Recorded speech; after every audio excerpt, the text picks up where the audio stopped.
Have a really fast pee here. Yep.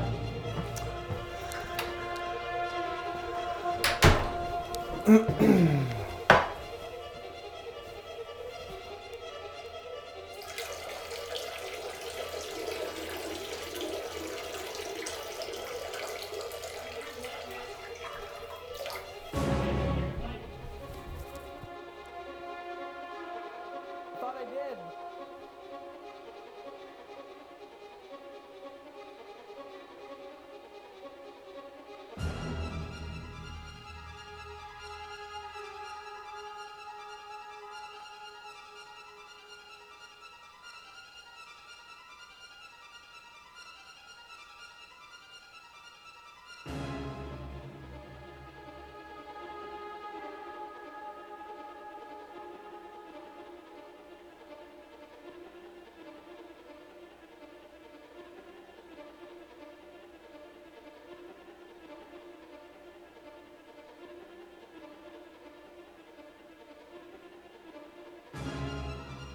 Pull the Mitch there.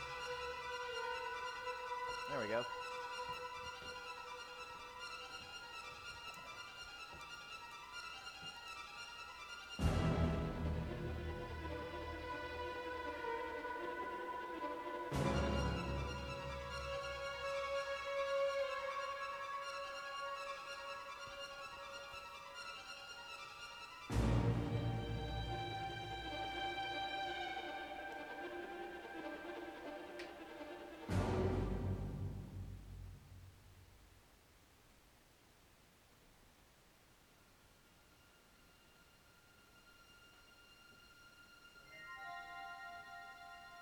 Yep.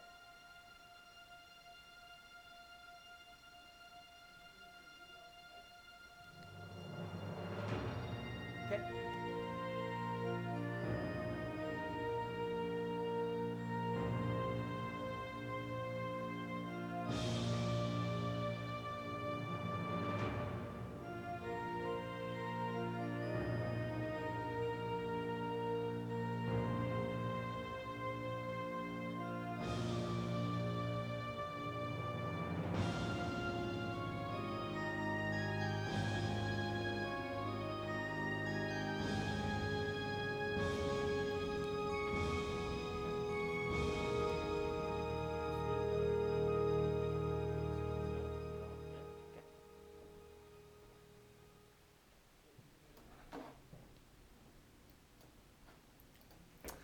Hey everyone, thanks for joining us for Synthesis Deconstructed, or Synth Deconstructed. Hey everyone, thanks for joining us for Synth Deconstructed. My name is Brandon Smith. I'm the Synthesis, Sound Design, and Keyboard Fundamentals instructor here at Beat Drop. And today's topic is reverse engineering or deconstructing some synth sounds. So the next couple of these sessions we're going to pick a song and we're going to deconstruct some of the synth elements in it and sort of figure out how to recreate them using what we have on hand. So today's topic is actually part of a film soundtrack for an old Disney movie called Flight of the Navigator.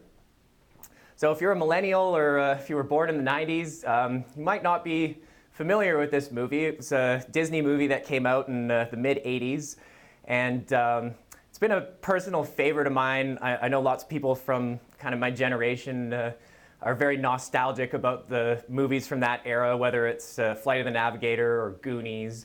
You notice that a lot of these 80s film soundtracks are having a big influence on music nowadays, and also on TV and film soundtracks from today. If you look at movies like Drive or TV shows like Stranger Things, these are filled with these types of 80s synth sounds. Another reason why I chose Flight of the Navigator is because it used what was then a really cutting-edge synthesizer called the synclavier, which was a very expensive digital computer, essentially, that could do sampling and additive synthesis and all kinds of fancy stuff. So we're going to be trying to recreate some of the sounds that were originally produced by that machine. So Also, a lot of these sounds influence modern music like future bass, all the sort of dubstep music and kind of modern electronic genres. Many of them take a lot of influence from these 80s synth sounds. So why is it a good idea to deconstruct sound in the first place? Well, there's a couple of reasons for this. Number one, it really helps us learn synthesis, to pick apart other people's sounds and figure out how they work, what makes them tick. And it also helps us capture the vibe of a certain era or a certain song. If you really want that 80s feel, it helps to understand how some of these sounds work. So what we're going to do is sort of use a few steps, sort of 5 steps in total, to deconstruct our sounds. So step number 1 is identify the best tool for the job. In this case, we're going to be using what we have on hand in Ableton. So we have a few synthesizer plugins within Ableton, some instruments here that we're going to be using to try and at least approximate some of these sounds that we're hearing. So once we've identified the best tool for the job, we need to figure out some of the sort of tone characteristics and timbre characteristics. After that, we have to figure out if there's any motion in the sound. Is it a sound that fades in gradually? Is it a sound that happens really fast? So what are the attack characteristics? What are the decay characteristics? Is there any sweeping happening in the sound? Maybe a filter sweep or a pitch sweep? Anything where there's sort of a really obvious movement or motion happening. So after you have your basic sound, that's when you start to play with things like audio effects, sort of putting the last little bit of icing on your cake, whether it's a bit of reverb or perhaps a saturator or some modulation effects like chorus to really kind of thicken up your sounds. Then your last step, step 5, is to revise and tweak. Go back and see if there's any little things about the sound that you might want to fix. So keeping these steps in mind, we're going to use this process to kind of pick apart some of these different sounds. So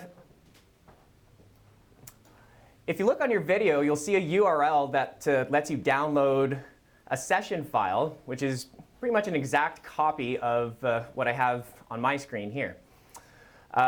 So this is using mostly stock Ableton instruments. There's a couple of exceptions to that. Actually, I'm using a couple of third-party instruments here as well. So if you're using this session file, we've rendered those parts to audio stems so that you can still follow along, although you might not be able to tweak the sounds. So I'm using Native Instruments FM8 for the bass sound. I'm also using a Max for Live synthesizer called Poly, P-O-L-I, sort of a Juno-inspired polysynth plugin. That one's actually free, so if you have Ableton Live that includes Max for Live, you can go and download this one, and it's actually really useful. Other than that, though, it's mainly stock Ableton devices. So we've got a couple of operators that we're using, the instrument operator. We also have a drum rack, which is where all our drum sounds are living. And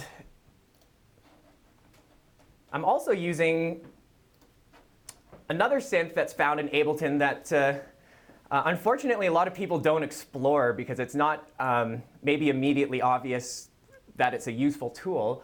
But this one is called Tension, and it's an acoustic modeling synthesizer. So it actually duplicates, it models the behavior of actual acoustic instruments.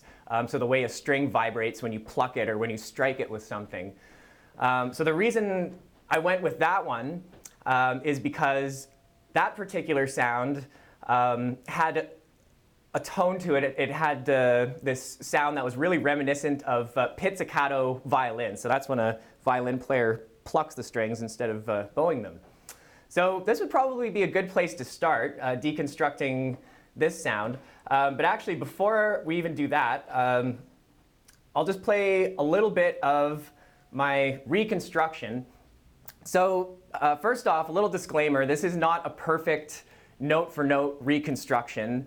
I did it pretty hastily, cut a few corners, so I'm sure some of you out there will probably pick up on the fact that it's not exactly like the original. We've supplied an MP3 copy of the original, so you can kind of compare the two. I'll just give you a little excerpt from this so you can kind of get an idea.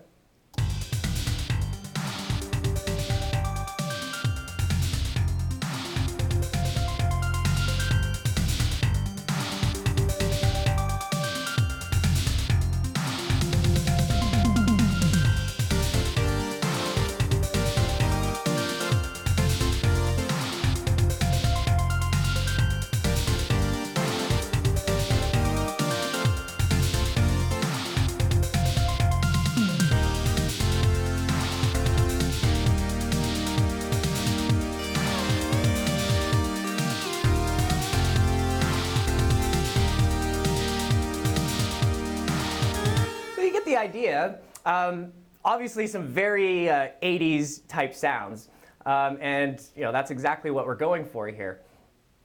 So let's start with our ARP part, Arpeggiator part. For those of you who don't know what an arpeggiator is, a lot of synthesizers have this device where you can hold down notes and it will toggle and repeat between the notes to create these repeating rhythmic patterns.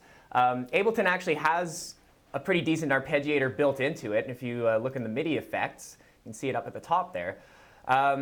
However, after I listened to the part a little bit, I realized that it would be kind of tough to pull off with an arpeggiator since it kind of cascades up and down. So I opted to just play it manually, so you can see the MIDI notes. I cheated. I slowed the tempo way down and played it at like half speed and then sped it back up. And I moved some notes around to change some things. So that arpeggiator sound, if we just solo it by itself,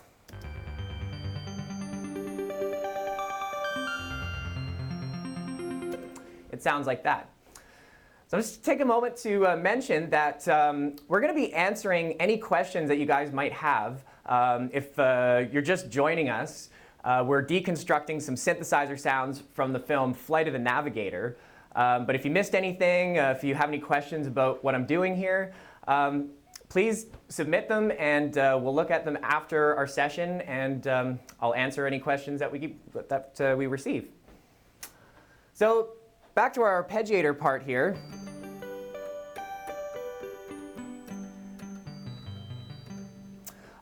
This is what we would call a layered sound, or like a composite sound. It's really made up of two sounds layered together. So those of you who are more familiar with Ableton, you've probably used the instrument racks before. For those of you who are new to Ableton or don't use Ableton, instrument racks is the way that we can layer up devices in Ableton. We can layer up instruments to create these really thick sounds. And my instrument rack here isn't terribly elaborate. We only have two things going on. So if we look at our sort of top layer, I'll mute the bottom layer for a sec.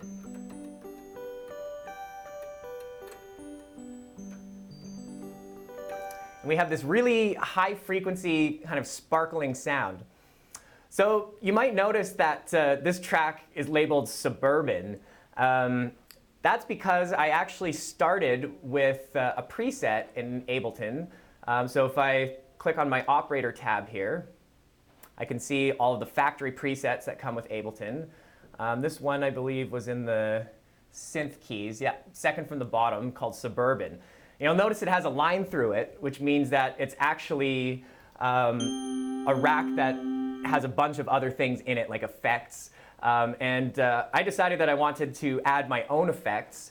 So what I did was loaded the patch, and you can see that right now I've got this group button here on my drop-down menu, and I just right-click on it. What I did with the patch initially is I ungrouped it, and then I regrouped it into my own instrument rack. So basically, we're taking a factory sound, one that came pre-packaged with Ableton, and we're changing it to suit our needs.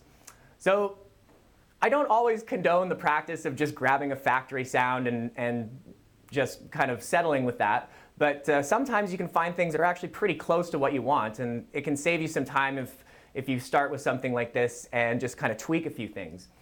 So one thing I tweaked a little bit was the tuning of this.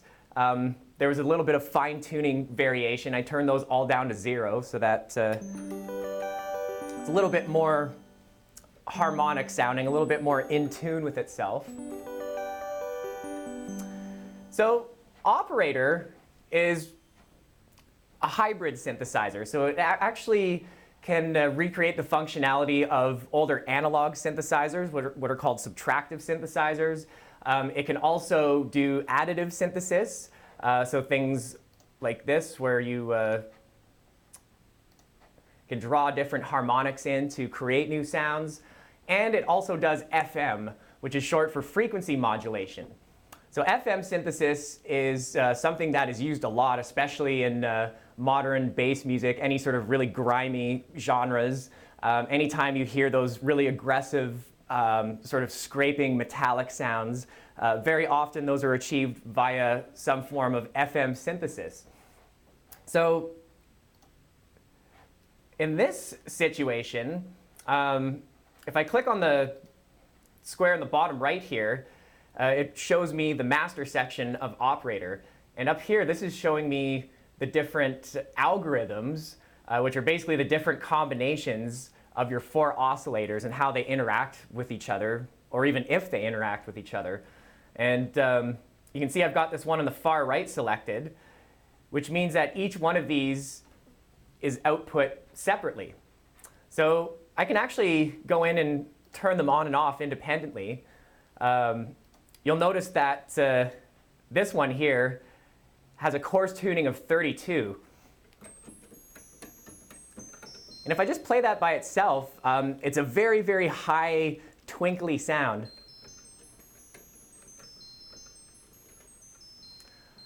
Because I wanted to recreate some of that high-end brightness that was in the original Synclavier patch. Of course, once I add the bottom layers in,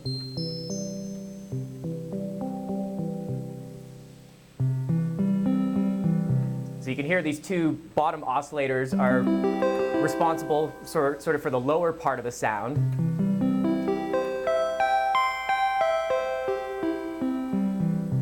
And if you listen to the tone of that, kind of sounds a bit like a harp. It almost has a very plucky sound to it. However, I felt that it wasn't really plucky enough, which is why I added this second layer with the pizzicato string. So if I solo that one,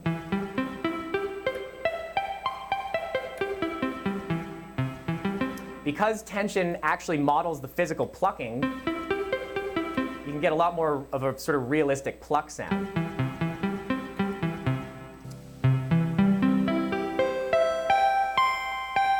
So when you combine them together, you get the nice full-bodied pluckiness of the pizzicato strings, plus you get a bit of that high-frequency sort of shimmer from the Operator patch. So that's really all that's going on in our instrument rack here. So again, if you're just joining us, you can download this project file. If you just take a look at your screen there, you'll see a URL that'll take you to the Dropbox link. You can download it and check it out.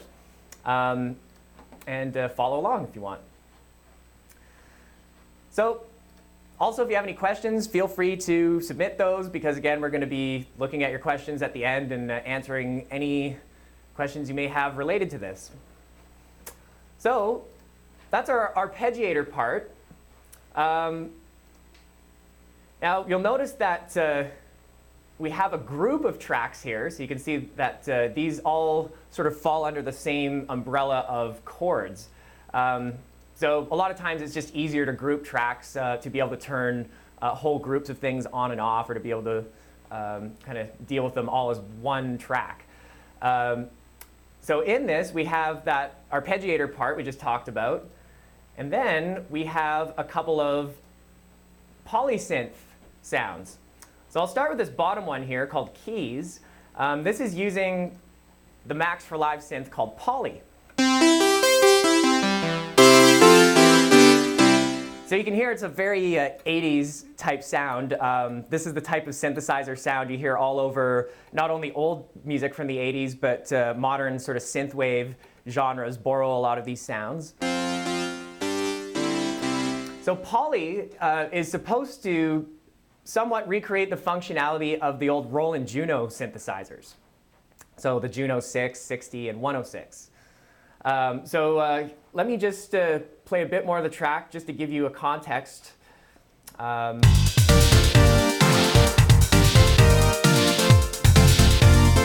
are the synths that are doing the main chord parts. So there's a good reason why I did this on 2 separate tracks rather than just making one big instrument rack and stacking a bunch of synths in it. I certainly could have gone that route, but there's many different ways to layer things. And of course, the most obvious way to layer things is just to continue to layer sounds in instrument racks. And while that's a good technique, sometimes it's good to actually vary the notes that you're playing as well. So this is getting a little bit into sort of music theory stuff, but even something as basic as chord inversions. So when you first learn to play chords, you learn to play triads, like C, E, G makes a C major triad. And then you learn that, oh hey, I can actually play this a few different ways. I can stick the top note on the bottom, I can stick the middle note on the bottom. So those are called chord inversions, where we take the same notes of the chord and we just rearrange their order. It's a pretty simple concept, but it's a really powerful arranging tool as well. So if I just solo my chords track here, so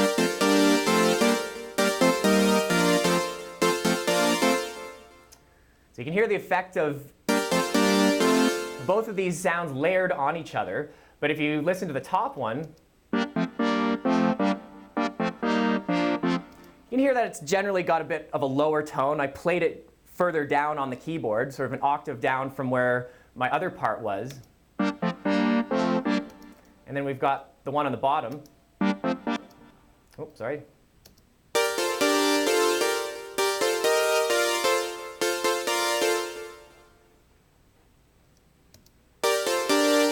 And actually, I didn't really use a different chord inversion. I just doubled the top note on the bottom of the chord just to thicken it up a little bit.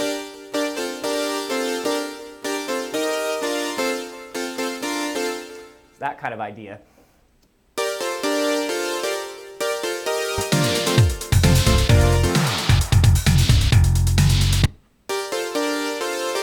So getting back to the sound itself, Poly's not as elaborate as maybe some other synthesizer plugins you've used, especially things like Massive, where you've got a huge list of oscillator waveforms. Even Operator's got a lot more bells and whistles. But what it lacks in sort of variety of stuff, it makes up for in the fact that it kind of gives you all the things that the original Juno synth did. So we've got our saw, pulse, and sub levels. So this would be your oscillator section here, and you can see the word oscillator. I like that they included a little oscilloscope screen so you can kind of see what the waveform's doing. So back in the early 80s, the Junos were basically budget synthesizers. So of course, one would expect that they weren't as elaborate as some of the more expensive things on the market. But also, the Juno series used DCOs, or digitally controlled oscillators, instead of VCOs. So what that means is that the sound was a little more perfect, kind of a little too perfect, really, which is why we like to thicken the sound up with a little bit of chorus.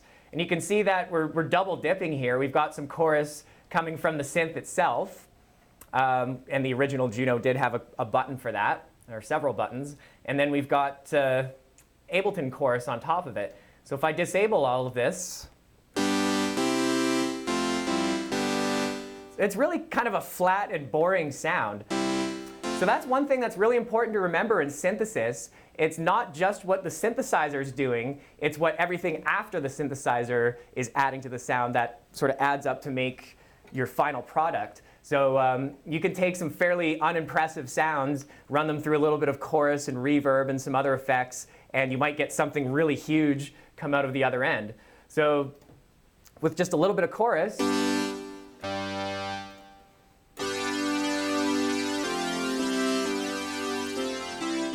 we've now alleviated that problem of the sound being too static and too kind of boring. We've added some movement into it. So on our top pad, I'm using Operator for this one. Again, I'm using Operator in the parallel mode, so these oscillators aren't affecting each other. We're just hearing each one individually. And for this one, I'm using predominantly sawtooth waveforms. So the sound I was going for here is kind of a typical 80s polysynth sound.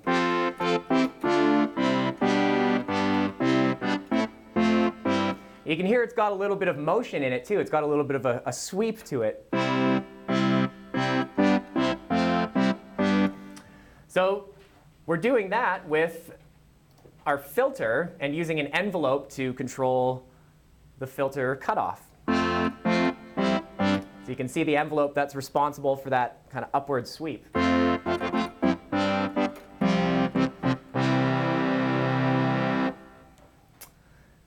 So again, there's not really a whole lot special going on in that song, or pardon me, in that patch. But instead of chorus, what I'm using is a bit of the spread control in Operator. This is one of my favorite features of Operator, actually. What it does is it slightly detunes the voices and pans them so you get this nice thickened kind of sound. So if I throttle it back, it doesn't sound bad, but it's also not terribly exciting either. And again, too perfect. So even just putting a little bit of spread on there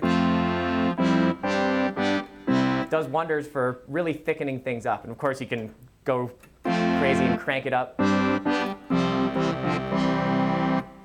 So that's just an example of some sounds that are found in Flight of the Navigator.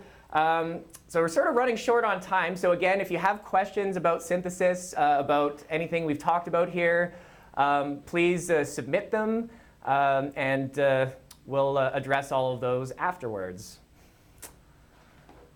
All right, so we'll go through our 5 steps here and see if we can recreate this sort of electric guitar sound.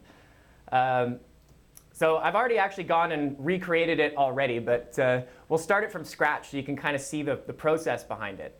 So about this point in the tune,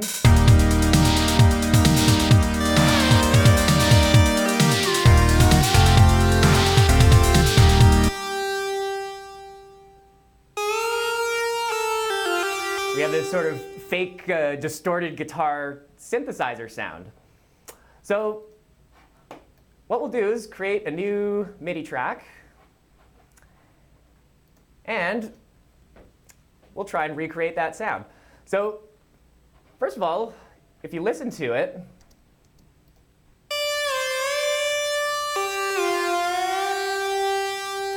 so first of all, we have to find the best tool for the job. To me, this sounds like a fairly basic sound that could be pulled off using almost any analog synthesizer. So of course, in Ableton, we have an instrument that's called analog, pretty much made for these exact kinds of sounds. So let's grab an analog. So next, we have to think about the tone and timbre. So if we think about an electric guitar, let's think about what an electric guitar sounds like without any distortion, since the distortion really does affect the tone quite a bit.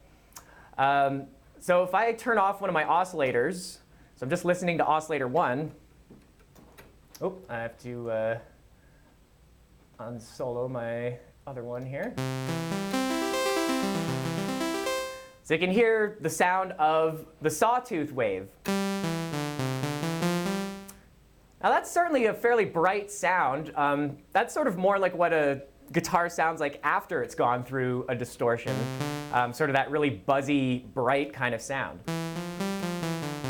So a sawtooth wave might be a good option. I'm going to try this one out. This one's called a pulse wave. Now normally this is a square wave, but since our pulse width is turned down, it's actually squished it so we get these narrow little rectangle looking waves. And actually if we make that even thinner, now to my ears, that tone is already sounding a little closer to what a guitar sounds like.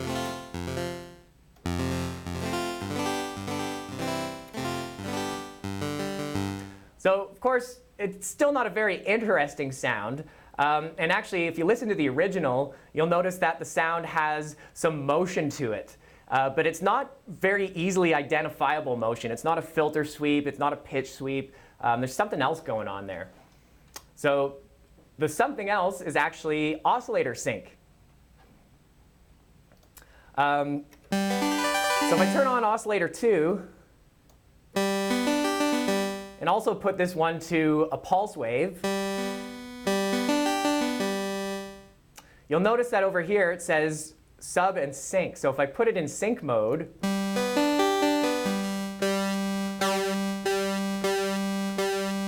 and then play with my pitch envelope, this is creating that kind of metallic zipping effect. And what oscillator sync actually does is it forces one of the oscillators to restart itself, to restart the waveform cycle when the other one does it. So you can get some really zappy sort of laser sounds that way.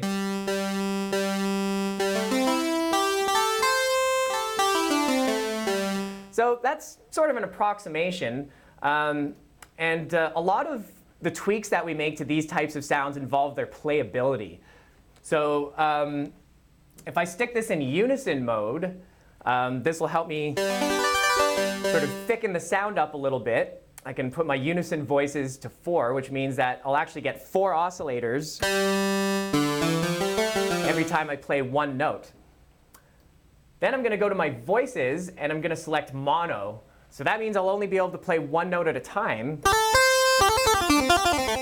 which is actually what you want for sounds like this where you're playing lead parts on them. We're not using it for chords. So I've got a monophonic sound now. And what I'll do is stick a little bit of glide on this. Not much, just enough so that it kind of slurs the notes a little bit. And last but not least, I'm going to turn my vibrato on. I'm going to go to my MIDI mapping, and I'm going to select the vibrato amount. Then I'm going to touch my modulation wheel on my controller. What this lets me do is control the vibrato amount manually while I'm playing. Since this is the way traditionally that synth players will approach these kind of sounds.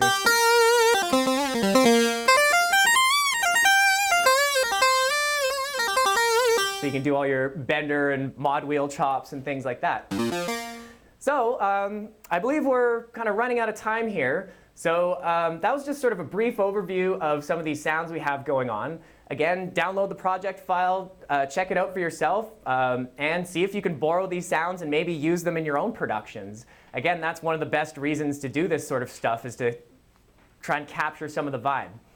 So one quick mention here, if you're interested in taking our synthesis course, our new online semester starts February 27th.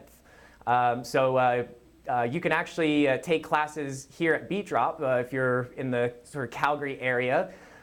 So if you go to beatdrop.ca, you can find all the information about our classes. And I hope this has been helpful. And please do, again, send us any questions that you have.